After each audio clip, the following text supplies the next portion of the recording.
Preventing cyber attacks, in a way, is a Don Quixote type escapade, because you will have cyber attacks. They are going to happen. What you need to do is prevent the impact or minimize the impact those attacks can have on your environment. Many of my clients, both within the service and outside the service when I do consulting work, ask me how I'm going to reduce the odds of being attacked. And I tell them, well, that's as reasonable as asking me how I'm going to keep you from being mugged out in the street if you go to a bad part of town. It's all about being aware and being ready to respond to the environment around you and being resilient against a possible attack. So the key thing to do is, number one, is know what you're trying to defend. So know what your assets are, where the information is that's valuable to the organization. Where is it stored? Is it on database servers? Is it on PCs? Is it on laptops? Is it in the cloud? Where is that information? How important is that information to you and your business? And once you've identified that, well, then identify what are the risks against that information. How could that information be compromised? Could it be a careless user leaving it on a laptop on a train?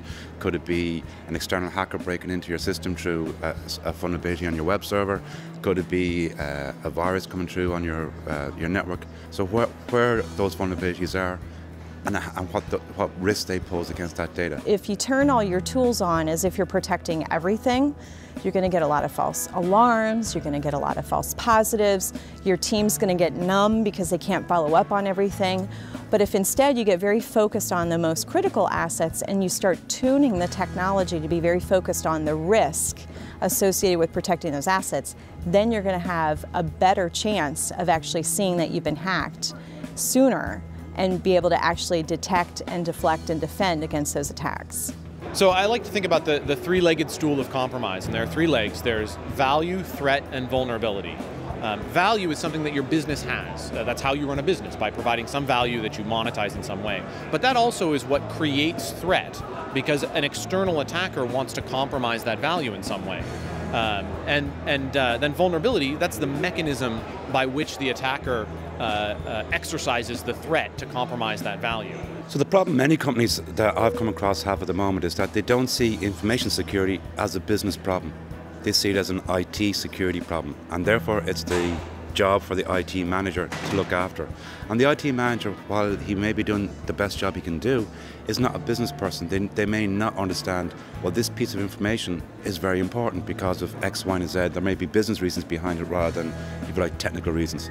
And very often when you have technical problems, IT security people look for technical solutions. I think a good starting place is that very sort of common sense idea that you can't protect what you don't know about. If you don't understand what's in your environment, and if you don't understand as a CISO how your business creates value, and how that value is monetized, that's the place you need to start.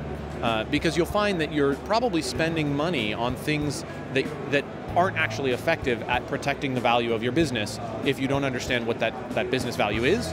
And if you don't understand what's in your environment, then you're leaving attack surface open and probably vulnerabilities open for exploit, just because you don't know that those assets are out there. It just can't be a technical problem. I think that's the key issue a lot of organizations have, is that they focus on this information security is an IT problem, therefore it's a technical problem, therefore we can go and buy a box of Blinky Lights to fix it.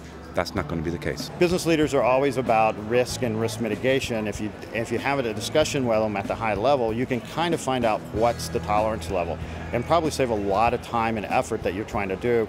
Also be an area of where they're concerned with focusing on. It could be intellectual property, it could be their cloud environment they're standing up, it could be mobile, it could be any of these things, and you want to really address the issues that the business is impacting.